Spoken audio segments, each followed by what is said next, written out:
말씀 안에서 승리하는 은혜의 시간을 갖고 한 주간도 말씀 성취의 응답을 누릴 수 있도록 이 시간에 주의 성령이 역사하여 주옵소서. 오늘도 믿음의 주가 되신 그리스도를 바라보며 하나님 앞에 집중하는 이 시간이 주의 세미한 음성을 듣고 그 응답을 누릴 수 있도록 이 시간에 우리의 마음이 열어지게 하여 주시고, 말씀을 듣지 못하게 하는 악한 영들이 떠나가고 오늘 이 시간도 승리하게 하옵소서. 예수 그리스도 이름으로 기도드리옵나이다. 아멘. 옆 사람하고 인사하겠습니다. 하나님은 당신을 사랑하십니다. 다시 한번 인사하겠습니다. 당신은 소중한 사람입니다.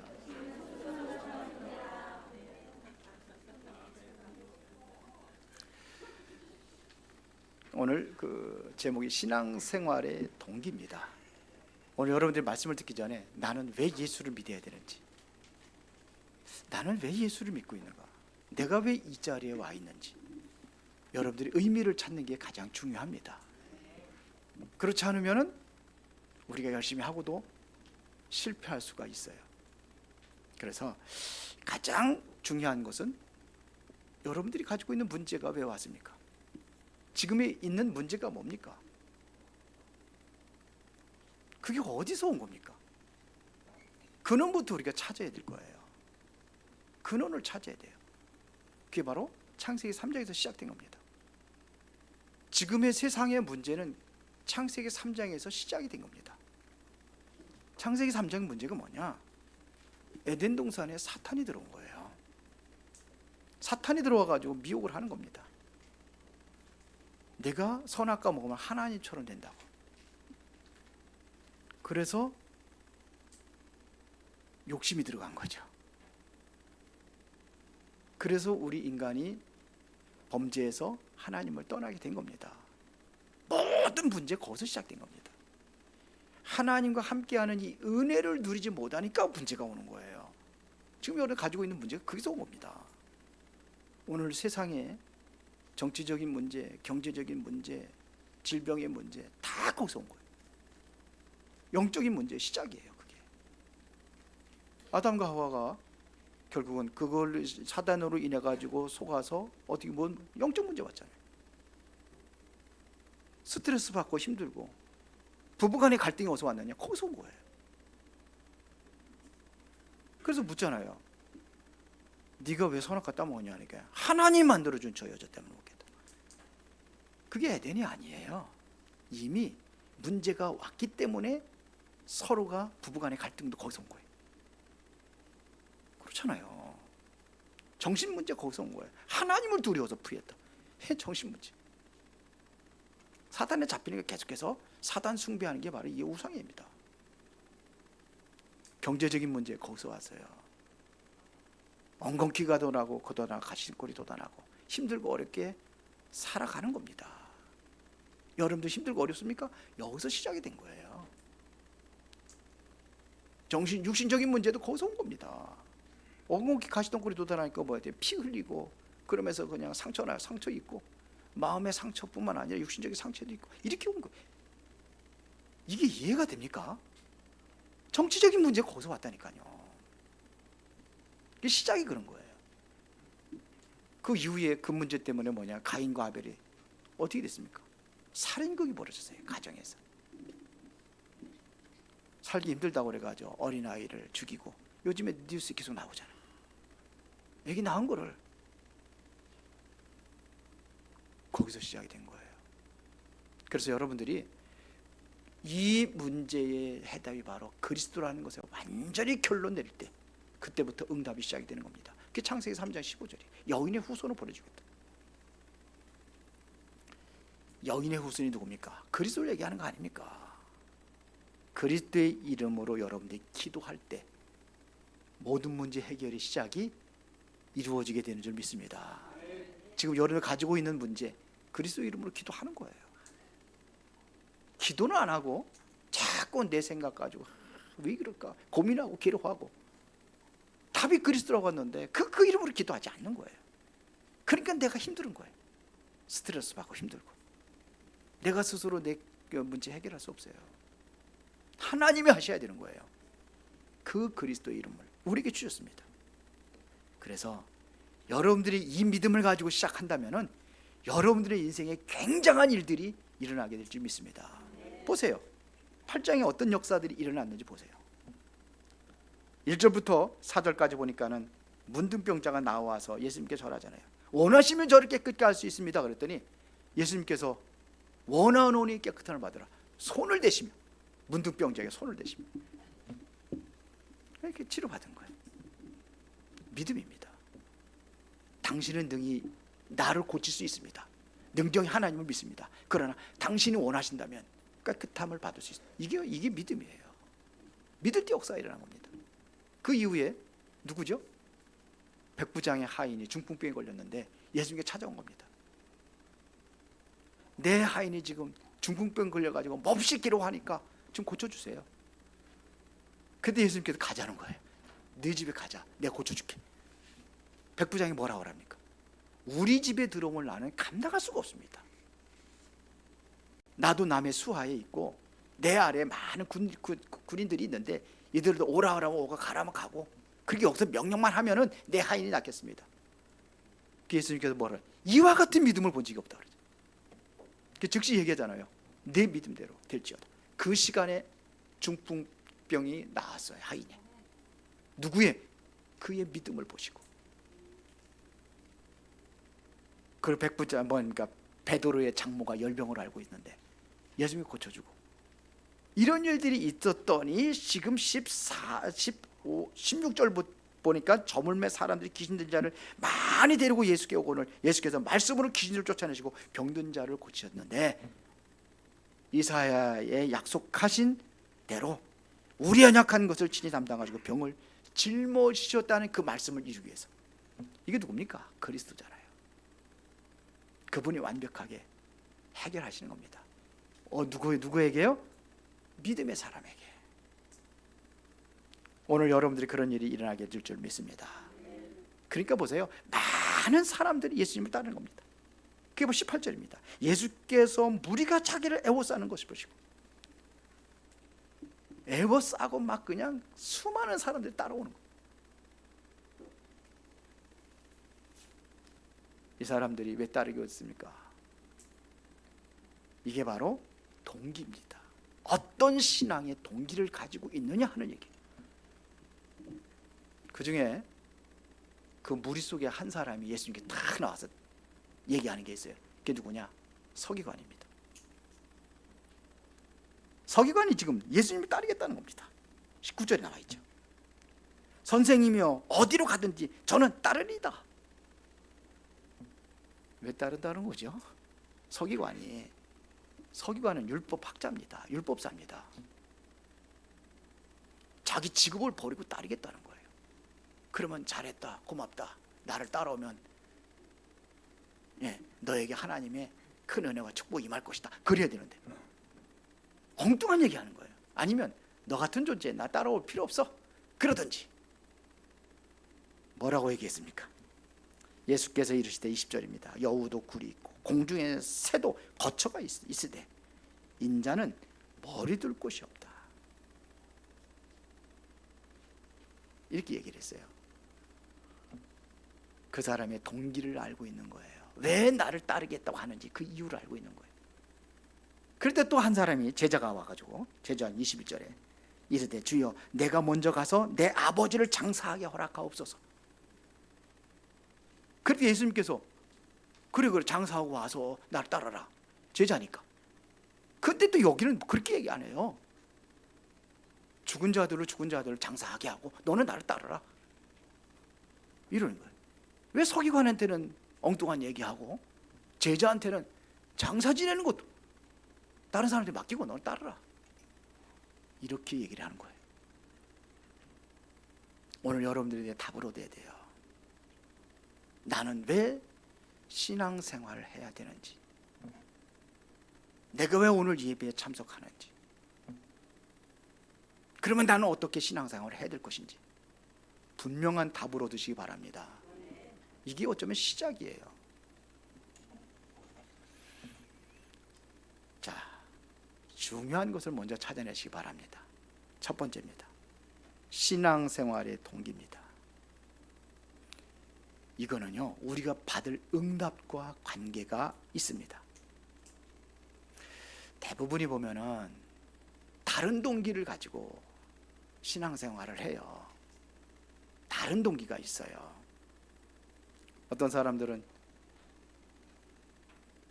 부인이 자꾸 가자고 그러니까 그냥 따라가는, 그냥 가족들이 가자고 그러니까 그냥 가는 거죠. 그래서 왜 너는 교회 다니냐 그러니까 가정의 평화를 위하여 그러더라고요. 갈등하고 싫다는 거죠. 그냥 내가 따라가 주면 되니까. 또 어떤 사람들은 문제를 만났을 때 그때 이제 예수 믿겠다고 결단하는 사람들이 많이 있어요. 예를 들어 가지고 중대한 병에 걸렸다든지, 아니면 큰 경제 위기가 왔다든지, 또 아니면 뭔가 좀 내가 감당할 수 없는 그러한 어려운 문제가 내게 닥쳤다든지, 그러니까 이제는 하나님 앞에 나오는 거예요. 이런 사람들이 있어요. 물론 그게 동기가 돼서 또 잘 믿을 수도 있어요. 그렇죠? 그러나 이제는 그런 동기에서 벗어나야 되는 거예요. 오늘 그러면 서기관은 왜 따랐다고 할까요? 자기가 가지고 있는 그 직업이 마음에 안 들어서 바꾸려고? 그런데 예수님께서 말씀하시는 그 말씀을 보면요, 그 사람의 동기를 정확하게 알 수 있어요. 그래도 성공했는데 너 더 성공하기를 원하는구나, 그런 얘기예요. 내가 너 성공을 위해서 너를 찾아온 게 아니야, 이런 얘기예요. 네 성공을 위해서 믿는 게 아니야, 이런 얘기예요. 서른 부분에 얘기했던 그리스도가 누군지를 제대로 알고 믿어야 되는데 모르는 거예요. 그래서 그 얘기하는 겁니다. 네가 원하는 거 내가 해줄 수, 그걸 내가 해줄 수 있는 게 아니야. 네가 원하는 거 그게 아니야. 나는 머리 뚫 곳도 없어, 그런 얘기예요. 새들도 자기 깃들 곳이 있는데 나는 머리 들 곳이 없어, 이렇게 얘기해요. 예수님 머리 들 곳이 없는 겁니까? 없다는 얘기입니까? 그게 아니거든요. 그 사람의 동기, 그런 순수한 동기가 아니고 다른 어떠한 욕심의 동기, 이걸 버리라는 겁니다. 아담과 하와가 왜 무너졌습니까? 그 동기 때문에 무너진 거 아닙니까?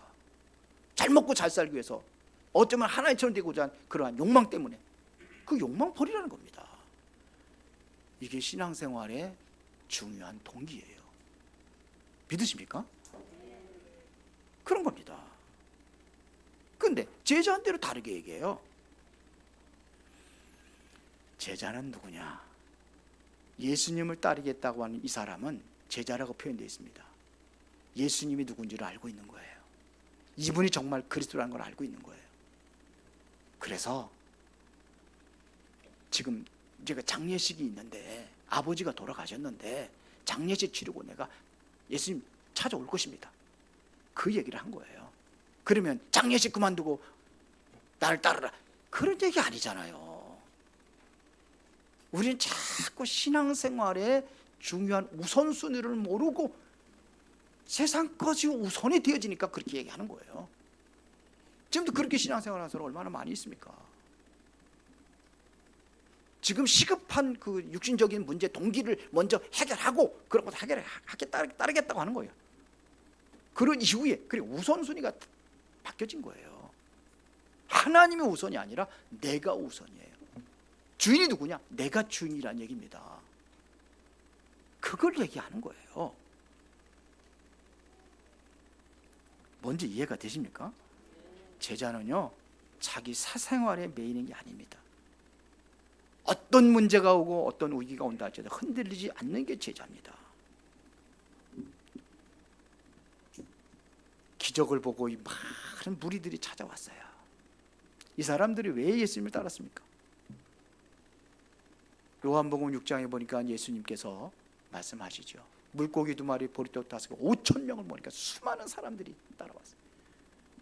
그리고 예수님께서 뭘 얘기하는, 가르치는 내용이 뭡니까? 그게 중요한 게 아니야, 이거예요. 내가 그리스도라는 사실을 믿어야 된다는 거예요. 내가 바로 하늘에서 내려온 떡이다, 이거예요. 내 살을 먹고 내 피를 마시는 자가 영생을 얻을 것이다. 그러면서 얘기하잖아요. 요한복음 6장 63절에 살리는 것은 영이니 육은 무익하니라. 내가 너에게 이른 말이 영이요 생명이라. 이 신앙의 동기를 가져야 되는 거예요. 아멘들 안 하시네요. 맨날 의식주의에 묶여가지고 그것 때문에 신앙, 그게 가짜라는 거예요. 처음에는 그렇게 할 수 있어요. 그걸 얘기하는 겁니다. 올바른 신앙생활의 동기를 가져라 이거예요.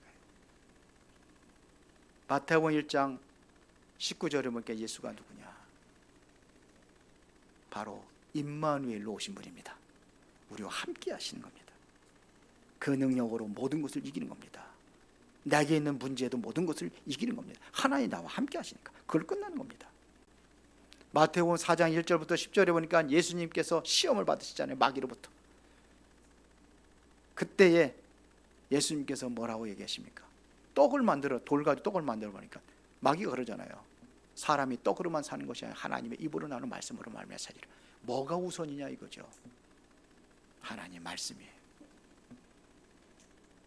그리고 성전 높은 곳에서 뛰어내리라고 그러잖아요. 마귀가.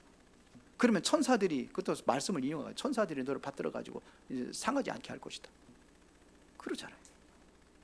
이게 뭐냐면 명예심이에요. 우리가 자꾸 그것 때문에 실패하는 거예요. 육신적인 것, 명예심. 천하만국을 보여주면 나한테 경배해라. 결국 경배의 대상 바꿔버리는 거예요. 뺏으려고 하는 거예요. 그러면 내가 천하만국 줘야지. 이게 사단이 하는 거예요.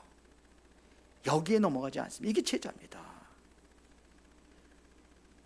주는 그리스도시요 살아계신 하나님의 아들이십니다. 베드로가 이 고백을 했을 때 예수님께서 베드로에게 어떤 축복을 줬습니까? 바요나 시몬아 네가 복이 있도다.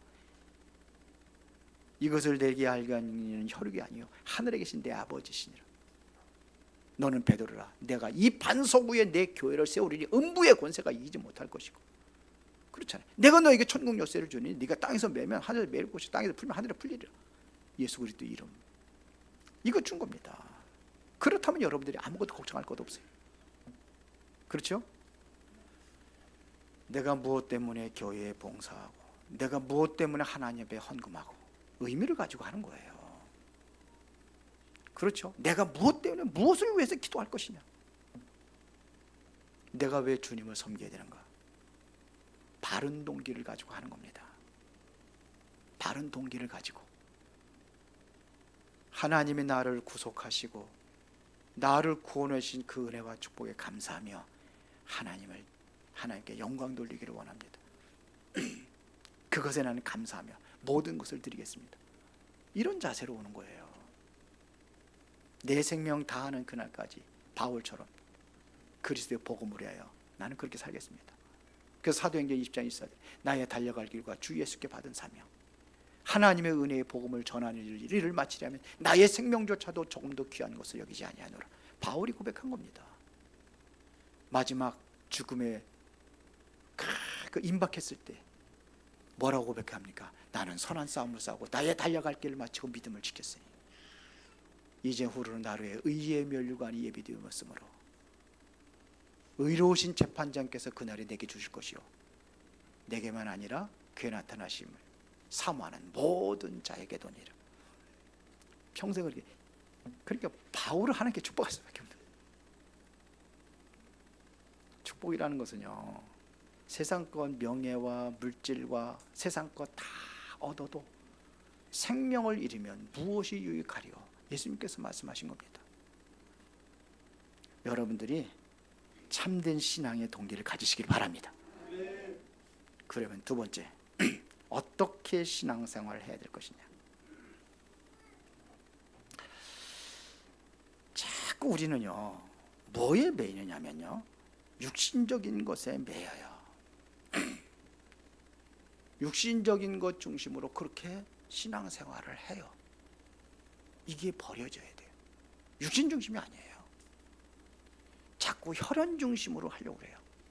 뭔가 내 유익, 뭔가 내 가족이라든지 내 형제들에게 유익한 쪽으로 자꾸 이렇게 하려고. 그러면 안 돼요. 그거를 초월할 수 있어야 되는 겁니다.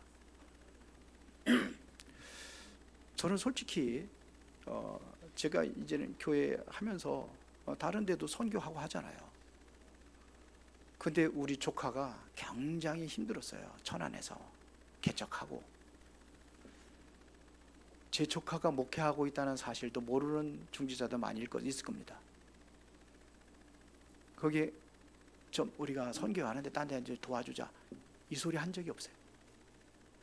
왜 그러냐? 혹시 내가 그것 때문에. 그 기도는 하죠. 우리 유장론주도 잘 알고 있지만서도 제 조카의 누굽니까? 신랑을 뭐라 그래요?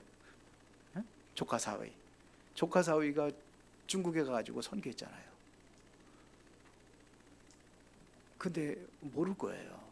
왜 그러냐? 혈연 중심. 저는 그렇습니다. 그렇게 못합니다. 그러니까 저는 그래요. 하여튼 근데 이게 이렇게 되어지면 안 돼요. 그러면은 이게 다른 동기가 들어있는 거예요. 신앙생활의 방법은 그거를 초월하는 겁니다. 내가 도와줄 수 있다 할지라도 그거를 초월하는 거예요. 저는 우리 교회 세습 목회 그렇게 원치 않습니다. 여러분들이 동의해서 여러분들이 해야, 유수명 전도사도 뭐 다음에 하든, 이건 제가 결정하지 않습니다. 그러니까요, 저는 그거를 떠나야 돼요.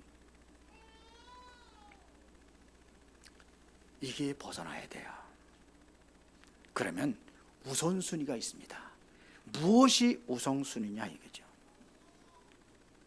어떤 사람들은 그냥 여가선용으로 취미생활 삼아서 그렇게 왔다 갔다 하시는 분도 있을 거예요.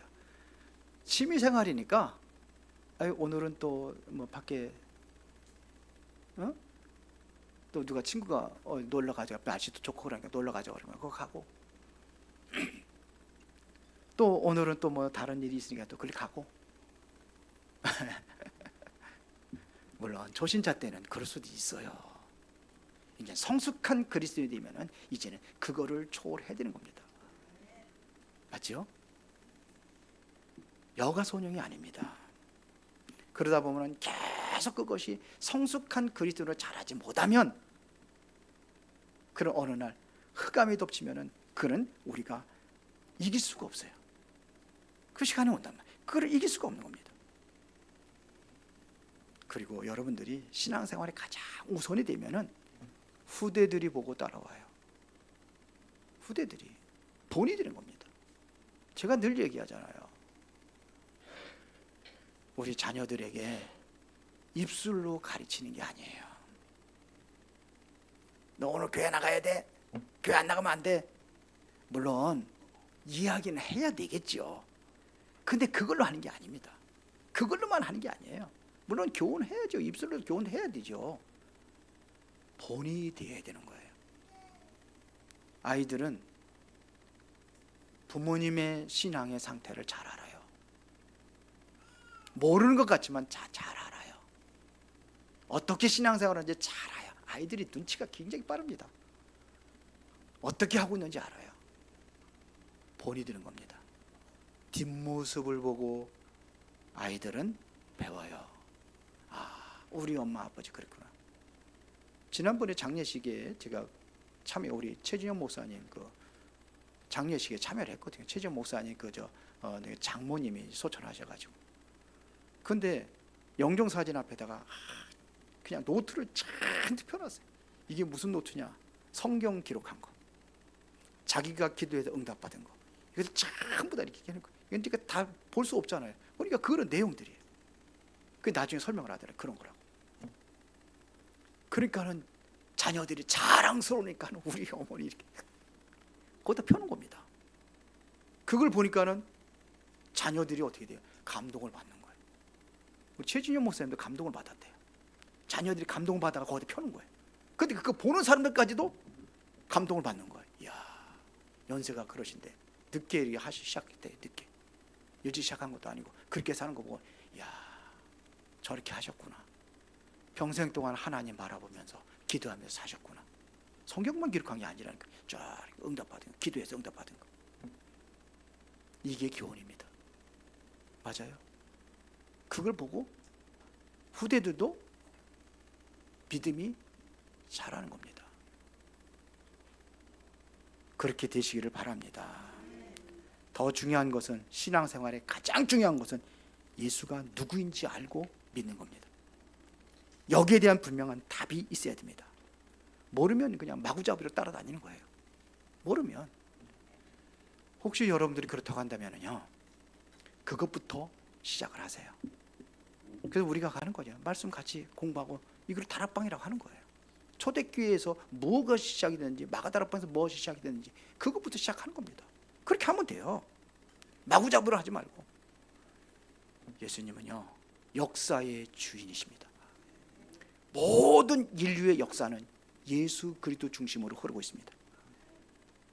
전쟁도 그렇고 재앙도 그렇고 전부 다 예수 그리스도 중심입니다. 성경에서 말하고 있는 거예요. 앞으로 어떤 재앙이 올 건지 얘기하고 있잖아요. 그 성경에서요. 마지막 재앙, 이제는 멸망당한다고 그랬어요. 그 중심이 누가 있어요? 거기에 그리스도입니다. 모든 민족에게 복음의 증거되리니 그제야 끝이 오리라. 그리스도 중심이에요. 근데 우리 중심이 그리스도 중심이 아니에요. 그러면 제대로 우리가 신앙생활 제대로 할 수 있습니까? 지금 역사가 움직여요. 지금 전부 다 그렇다니까요. 우리나라 6.25 전쟁이 왜 일어난지 아십니까? 목사하고 장로하고 치고받고 싸웠어요. 평양에서. 그것도 뭐냐, 우리나라의 신앙의 예루살렘이라고 할 수 있는데 평양에서. 그런 겁니다. 분열되고 막 그래요. 언제 전쟁이 끝나냐, 언제 전쟁이 종식될 수 있는 그 시작이 뭐였냐, 목사 장로가 모여서 기도할 때, 부산만 남아있을 때, 그때 목사 장로가 이제 하나가 된 거예요. 기도하는 거예요. 왜? 멸망 직전이니까 우리나라. 그래서 뭐 했습니까? 유엔에서 우리나라를 도와줄 것이냐 안 도와줄 것이냐 그걸 회의하고 있을 때 그때 기도한 거예요. 어떤 일이 났습니까? 소련이 와가지고 하나라도 반대하면 안 된답니다. 근데 차가 고장이 나가지고 회의에 참석을 못한 거예요. 그래서 통과된 거죠. 아셔야 돼요. 지금 왜 계속해서 끊임없는 재앙이, 영적인 문제가 왜 오고 있습니까? 전 세계적으로. 그리스도입니다. 지금 유럽, 미국 다 무너지고 있습니다. 유럽은 완전히 정신 거기는 마약 천국이에요. 유럽에는요.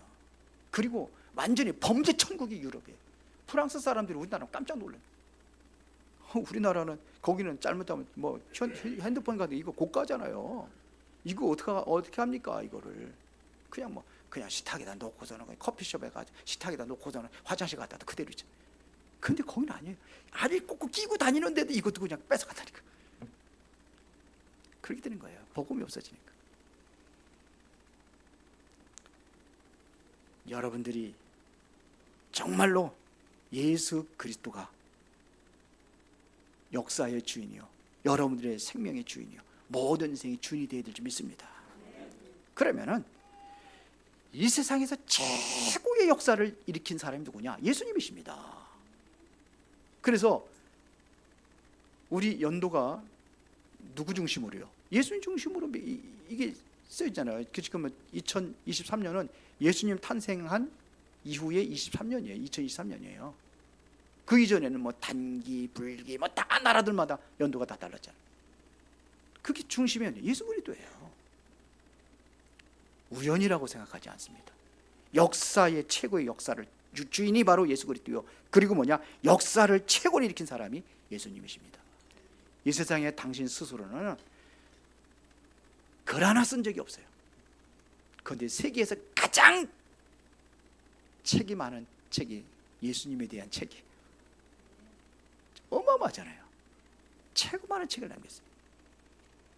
그러니까 모든 세상의 왕, 모든 세상의 지도자들 다 합쳐도 예수님께서 하신 역사보다는 따라가지 못한다는 얘기죠. 그래서 지금도 그 이름으로 기도하면 역사가 일어나는 겁니다. 그 이름으로 기도하면 역사가 일어나는 겁니다. 오늘 본문에 보니까 믿음을 가진 사람들이 그 이름으로 예수님께 기도할 때에 응답받는 내용들이에요. 믿음으로. 그래, 결론입니다. 언제 이 역사가 일어나냐? 예수 그리스도가 주인 될 때. 내 인생의 주인 될 때. 요한복음 2장 1절부터 11절에 보니까는 예수님께서 가나의 혼인잔치에 참여했을 때에 포도주가 떨어져 갈 때, 언제 그것이 해결됩니까? 예수님께서 손님으로 갔는데 주인의 자리에 앉을 때. 주인이 하셔야, 주인이 책임져야 되는 거죠. 손님이 책임지는 거 아니잖아요. 그때의 포도주가 떨어져가는 것을 물을 갖다 포도주로 만드는 첫 번째 기적입니다. 예수님께 일으키신. 바울이 갈라디아 2장 20절에 보니까 뭐라고 고백한지 아십니까? 이제는 내 인생의 주인은 예수님이십니다. 그 정도가 아니에요. 나는 죽었다는 거예요. 나는 죽었다는 거예요. 내 안에 그리스도께 사신다고 그랬어요. 내가 육체 가운데 사는 것은 나를 사랑하사 나를 위해 자기 자신을 버리신 하나님의 아들을 나는 믿음으로만 살 뿐입니다. 완전히 그리스도가 주인 되는 거예요. 그게 바울에게 많은 역사들이 일어난 겁니다.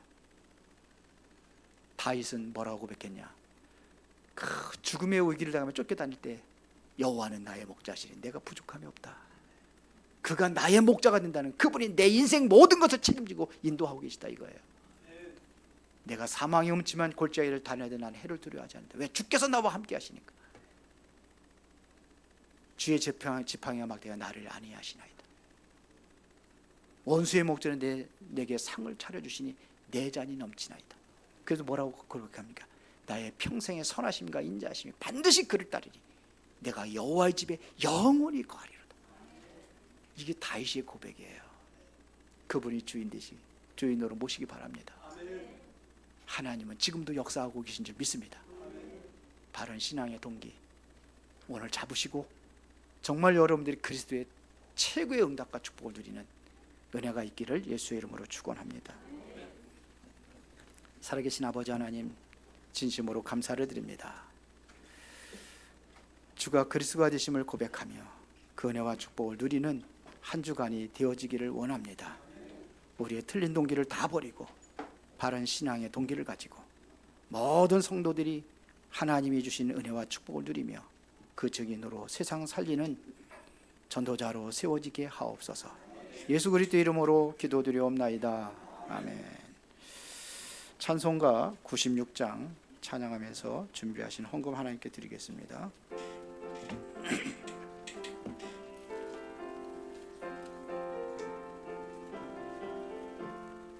예수님은 누구신가?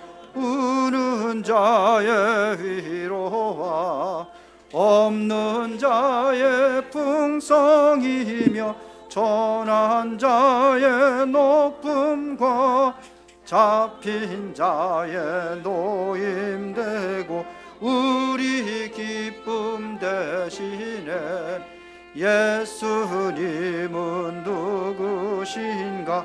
약한 자의 강함과 눈먼 자의 빛이시며 병든 자의 고침과 죽은 자의 부활되고 우리 생명 대신에 예수님은 누구신가? 주한 자의 정함과 죽을 자의 생명이며 죄인들의 중보와 멸망자의 구원되고 우리 평화 대신에 예수님은 누구신가? 교회의 구주시며 모든 왕의 왕이요 심판하실 주님 되고 우리 영광 되시네. 하나님께 진심으로 감사를 드립니다. 복음 안에서 늘 승리하며 주님의 영광을 나타내는 그리스도의 삶으로 우리를 인도하고 계심을 감사를 드립니다. 오늘 중요한 말씀의 언약을 우리의 마음에 간직하게 하시고 실제적으로 그 응답을 삶의 현장에서 누리며 주님께 영광 돌리는 삶이 되어지기를 원합니다. 우리의 마음을 담아 드릴 때에 하나님께서 예물을 축복하여 주옵소서. 실제적으로 우리에게 있는 문제들이 치유되고 회복이 되어지는 그 응답을 누릴 수 있는 시간표 속에 들어가게 하옵소서. 말씀 속에서 나의 문제에 대한 답을 찾고 나의 문제에 대한 분명한 이유와 또한 복음의 이유를 발견하고 하나님께 영광 돌리게 하옵소서. 예물이 진정으로 복음을 위해서 생명 살리는 일에 쓰임받게 하옵소서. 렘넌트들이 일어나는 일에 쓰임받게 하옵소서. 들어진 손길들의 경제가 회복이 되어지고 진정으로 육신적인 질병이 치유되고 모든 삶의 최고의 응답을 누리며 하나님께 영광 돌리게 하옵소서. 예수 그리스도 이름으로 축복하며 기도드리옵나이다. 아멘.